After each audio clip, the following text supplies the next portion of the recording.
नमस्कार, स्वागत है आपका और मैं हूं आपके साथ लता। बड़ी खबर आपको बता रहे, जहां उत्तराखंड के टिहरी बांध के पास बनी अवैध मस्जिद को आखिरकार अधिकारियों ने ढहाने का काम किया है। आपको बता दें कि लंबे समय से अवैध मस्जिद के खिलाफ स्थानीय लोग इसको लेकर अपनी आवाज बुलंद करने का काम कर रहे थे, लेकिन लगातार मस्जिद प्रशासन की ओर से इसे नजरअंदाज किया जा रहा था। और 30 सालों से आपको बताएं कि लगातार स्थानीय प्रशासन से लेकर स्थानीय लोग उस अवैध मस्जिद को हटाने को लेकर अपनी मांग को आगे बढ़ा रहे थे, जिसमें स्थानीय प्रशासन से स्थानीय जो लोग वहां पर रहते हैं टिहरी के आसपास, टिहरी बांध के इलाके के आसपास, वहां के लोग अपनी मांगों को बुलंद कर रहे थे कि किस तरीके से अवैध मस्जिद को बनाने का काम वहां पर किया गया है। उसकी वजह से लगातार गलत गतिविधियां भी आसपास के इलाकों में देखी जाती हैं। लगातार मस्जिद प्रशासन की ओर से इसे नजरअंदाज किया जा रहा था और हर एक दिन इसे बढ़ाने के लिए कैसे अवैध तरीके से मस्जिद को बढ़ाया जाए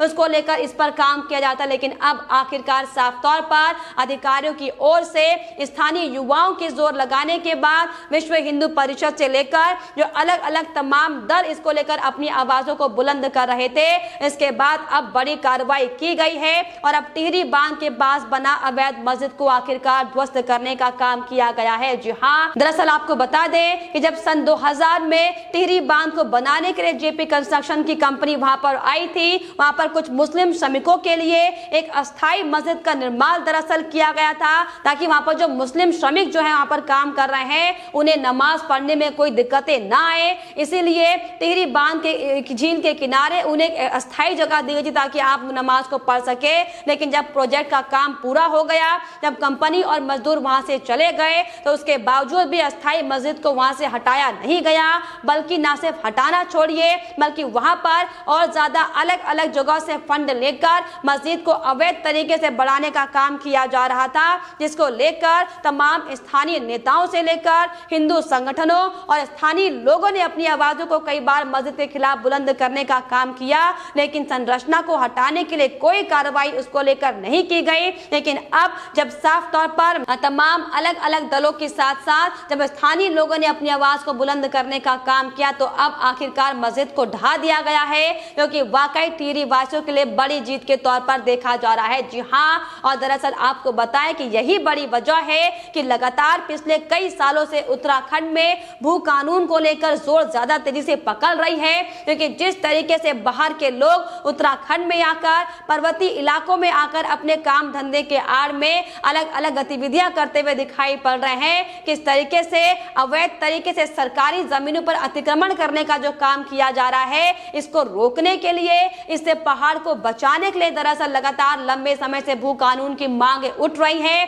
जिसको लेकर अभी हाल ही में जो निर्वाचित मुख्यमंत्री पुष्कर सिंह धामी बनाए गए हैं, उनके सीएम बनने के बाद भी क्योंकि युवाओं के लोकप्रिय नेता वो माने जाते हैं, तो युवाओं ने सोशल मीडिया पर एक बार फिर से जोर पकड़ते हुए भू कानून बनाने की मांग को बुलंद करने का काम किया है। हालांकि इसको लेकर सीएम धामी ने भी यह आश्वासन देने का काम किया था कि वो इस पूरे विषय को लेकर इसमें गंभीरता से विचार करेंगे। उसके बाद अधिकारियों से बातचीत कर और तमाम मंत्रीगण नेताओं से बातचीत कर ही इस पर कुछ फैसला लिया जाएगा। लेकिन जिस तरीके से लगातार पिछले 30 सालों से आप सोचिए कि टिहरी बांध के किनारे किस तरीके से अवैध मस्जिद को बढ़ाने का काम यहाँ पर किया जा रहा था, कैसे अलग अलग मस्जिदों से अलग अलग संगठनों से पैसे लेकर अवैध तरीके से इसमें बढ़ावा देने का काम जो किया था, आखिरकार ये अब रोक दिया गया है। और यही दरअसल बड़ी वजह है कि लगातार जो आपको बताएं कि उत्तराखंड, जो कि भोली भाली जनता उत्तराखंड में रहती है,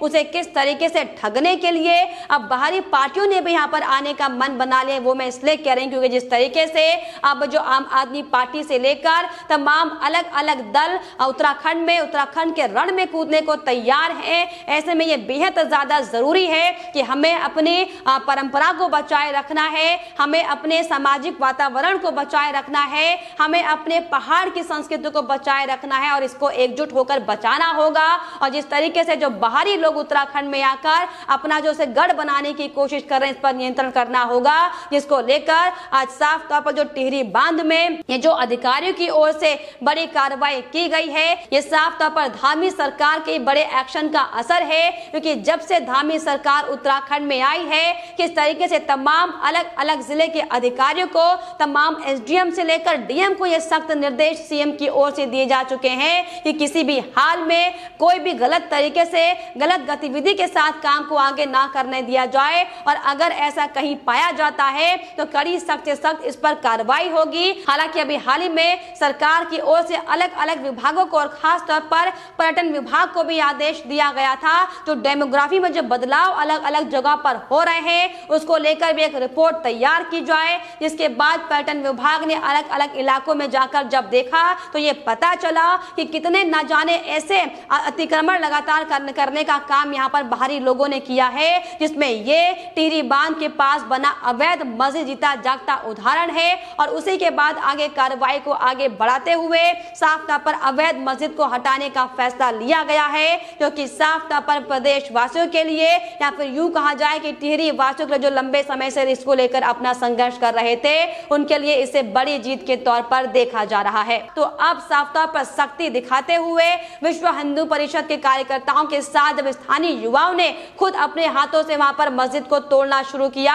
उसके बाद अधिकारी भी सख्ते में आ गए। और इसके बाद दरअसल आपको बताएं कि कानूनी तौर पर इस पर कार्रवाई की गई, जिसमें जो इस मस्जिद के जो समिति के जो लोग थे, जो मेंबर थे, उन्हें आदेश दिया गया कि 20 दिन के अंदर आपको ये मस्जिद यहाँ से हटानी है। अगर वो नहीं हटी तो हम उसे ध्वस्त करने का काम करेंगे। इसको लेकर बड़ी कार्रवाई करते हुए आज साफ तौर पर मस्जिद को ढहाने का काम किया गया है, जिसके बाद से ही लगातार ये कहना लाजमी होगा कि ये दरअसल धामी सरकार के एक्शन का ही बड़ा असर है, जो अब अधिकारी एकदम एक्शन मोड पर आकर अलग अलग जिलों में काम कर रहे हैं। क्योंकि जिस तरीके से अब उत्तराखंड में विधानसभा चुनाव नजदीक है, ऐसे में जिस तरीके से जिस तेजी के साथ जिस एक्टिव मोड पर आकर धामी सरकार काम कर रही है, ये साफ तौर पर दिखाता है कि धामी सरकार एकदम उत्तराखंड को बदलने की तैयारी में लग चुके हैं। लेकिन जिस तरीके से अलग अलग पार्टी के लोग, जो बाहरी पार्टी हम यहाँ पर कह सकते हैं, बाहरी पार्टियां अपनी किस्मत आजमाने के लिए जो उत्तराखंड में लगातार जोर आजमाइश कर रही हैं,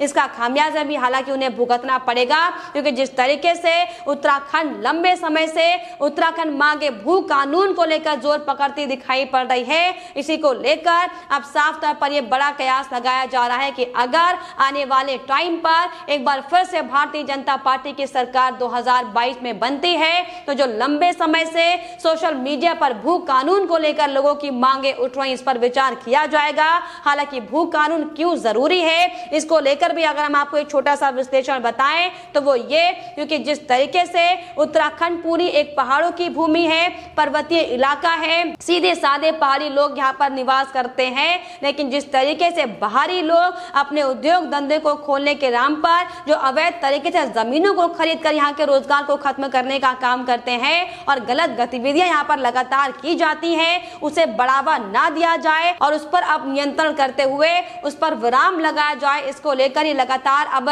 धामी सरकार बनने के बाद से ही हमने देखा था कि सोशल मीडिया पर किस तरीके से युवाओं ने अपनी आवाजों को बुलंद करने का काम किया था और उत्तराखंड मांगे भू कानून को लेकर सोशल मीडिया पर हैशटैग ट्रेंड कर रहे थे। और दरअसल यही बड़ा कारण था कि भू कानून की मांग उत्तराखंड में सदियों से लगी चलती आई है। हालांकि इसके पहले अगर हम पिछले दौर की बात करें तो नारायण दत्त तिवारी से लेकर भुवन चंद खंडूरी ने भू कानून को लेकर अपना एक कदम उठाया था, लेकिन 2017 में जब भारतीय जनता पार्टी की सरकार आई थी तो उसमें हालांकि थोड़े से लचीले संशोधन इसमें किए गए थे, जिसके बाद से लगातार भू माफिया उत्तराखंड में सक्रिय होते हुए दिखाई पड़े हैं। और अब जब साफ तौर पर उत्तराखंड में धामी के नेतृत्व में सरकार चलाई जा रही है, कैसे युवाओं ने एक बार फिर से पुष्कर सिंह धामी से मांग करनी शुरू कर दी कि आप अब मुख्यमंत्री जो उत्तराखंड के बनाए गए तो आप अब भू कानून को लागू करने का काम करें और जो गलत तरीके से उत्तराखंड में बसने की कोशिश कर रहे हैं उस पर कंट्रोल किया जाए,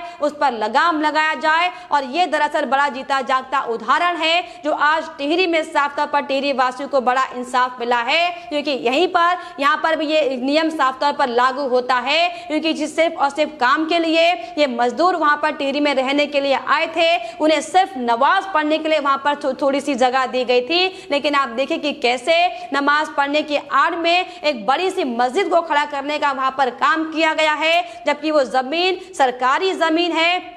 पर्यटन विभाग की वो जमीन है, लेकिन पर्यटन विभाग की जमीन पर किस तरीके से अवैध अतिक्रमण करने का काम लगातार किया जा रहा था। और यही दरअसल बड़ी वजह है कि उत्तराखंड में भू कानून की मांग जोरों पर उठ रही है। लेकिन जिस तरीके से लगातार अब उत्तराखंड की अगर हम खासतौर पर बात करें, जो बाहर की अलग अलग पार्टियां भी अपने दांव पेच लगाती हुई दिखाई पड़ रही है। और खास बात अगर इसमें हम आम आदमी पार्टी की बात करें तो कोई दो राय नहीं होगी कि कैसे आम आदमी पार्टी ने दिल्ली को जला कर रखा हुआ है, सबने देखा हुआ है। कैसे अभी हाल ही में हाईकोर्ट ने भी साफ तौर पर दिल्ली दंगे को लेकर यह कहा था, जो दिल्ली दंगा हुआ था वो एक सोची समझी साजिश थी, अचानक दिल्ली को दहलाने का काम नहीं किया गया है। और अब वही लोग दिल्ली को दहलाने वाले उत्तराखंड को दहलाने की साजिश कर रहे हैं। और ये दरअसल बड़ी वजह है कि अरविंद केजरीवाल लगातार अब उत्तराखंड जा जाकर उत्तराखंड की भोली भाली जनता को ठगने के मूड में दिखाई पड़ रहे हैं। एक और जहां उत्तराखंड को अंतर्राष्ट्रीय मंच पर अध्यात्म स्टेट बनाने की वो बातें कर रहे हैं, तो वहीं किस तरीके से उन्होंने दिल्ली को जो लंदन बनाने का सपना दिखाया था, क्या हालात दिल्ली के सबके सामने है। दरअसल यही बड़ी वजह है कि उत्तराखंड में उत्तराखंड वासी लगातार भू कानून को लेकर जोर आजमाइश कर रहे हैं, क्योंकि एक के बाद एक जो बाहरी लोग अब उत्तराखंड की जमीन पर कब्जा करने की कोशिश कर रहे हैं, इसे रोकना बेहद ज्यादा जरूरी है। क्योंकि उत्तराखंड की अगर भोली भाली जनता को बचाना है तो हमें ऐसे अवैध अतिक्रमण को रोकना होगा, अवैध अतिक्रमण के खिलाफ आवाज उठानी होगी। और यही वो समय है जब साफ तौर पर उत्तराखंड में उत्तराखंड सरकार से लगातार लोग मांग कर रहे हैं, क्योंकि भू माफिया किस तरीके से उत्तराखंड में अब बुलंद हौसले लेकर आगे बढ़ रहे हैं सबके सामने है। किस तरीके से अलग अलग अगर हम राज्यों के अलग अलग जिलों की बात करें तो कैसे अलग अलग इलाकों में अवैध तरीके से अतिक्रमण को बढ़ाने का काम किया जा रहा है, कई काम की आड़ में तो कई मंदिर और मस्जिद बनाने की आड़ में किस तरीके से बाहरी लोग आकर उत्तराखंड की जनता को ठगने का काम कर रहे हैं। और यही दरअसल बड़ी वजह है कि उत्तराखंड वासी लंबे समय से भू कानून की हालांकि मांग कर रहे हैं, लेकिन फिलहाल हालांकि यह आने वाला वक्त बताएगा कि उत्तराखंड में किसकी सरकार बनेगी, चाहे वो आम आदमी पार्टी हो, चाहे वो कांग्रेस हो, चाहे वो भारतीय जनता पार्टी हो। लगातार तमाम पार्टियां एड़ी चोटी का जोर हालांकि लगा रही हैं, लेकिन उत्तराखंड में उत्तराखंड की जनता सिर्फ और सिर्फ ऐसे नेता को अपने सर पर बैठाने का काम करेगी जो वाकई उत्तराखंड के हित के बारे में सोचेगा, जो वाकई उत्तराखंड को इन अतिक्रमणकारियों से बचाने का काम करेगा, जो वाकई उत्तराखंड को एक अच्छे पहाड़ी इन्वायरमेंट और सामाजिक तौर पर और पर्यावरण तौर पर आगे बढ़ाने का काम करेगा। और यही दरअसल बड़ी वजह है कि आज जो 30 सालों से जो टिहरी के लोग वहां पर अपनी लंबी संघर्ष की लड़ाई लड़ रहे थे, उन्हें ये बड़ी जीत मिली है। लेकिन ऐसे में हम सबको आवाज उठानी होगी भू कानून को लेकर, ताकि इसी तरीके से अवैध अतिक्रमणकारियों को हटाया जा सके और उत्तराखंड की जमीन को इस तरीके से भू माफियाओं की नजरों से बचाया जा सके। लेकिन फिलहाल इस पर आपकी क्या राय है, हमें कमेंट बॉक्स में जरूर लिखिएगा। साथ ही साथ हमारे चैनल को सब्सक्राइब करना भी ना भूलें।